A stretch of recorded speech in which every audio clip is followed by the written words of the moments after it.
Ê câu 2 làm như nào ấy? Câu 2 dễ thế mà không biết làm á? Thì không biết là tao mới hỏi mày đây. Nãy giờ mày không nghe cô giảng bài à? Nghe rồi mà có hiểu cái gì đâu. Mà nói thật, bài này không cần nghe giảng cũng biết làm.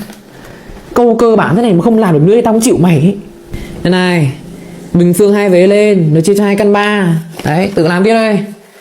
Câu này đưa cho thằng Tuấn nó còn làm được. Bớt lướt top lại đây, ông mà chưa tốt nghiệp đấy. Làm đến câu mấy rồi? 11. Đúng rồi. Sao bây giờ mới đến câu 11? Kệ tao, mày lo làm bài mày đi. Tao làm xong 7 đời đi chứ. 11B. Viết đi, còn tính gì nữa? Đang tính dở. 11B 2 căn 3 viết đi. Mày đừng có nói nữa được không? Đưa tao làm cho. Đưa đây. 11B, 12C, 13. Thì tránh ra đi, tao tự làm. Mày làm đến khi nào cho xong?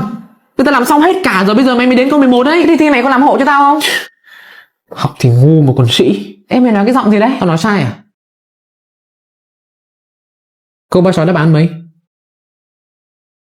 25.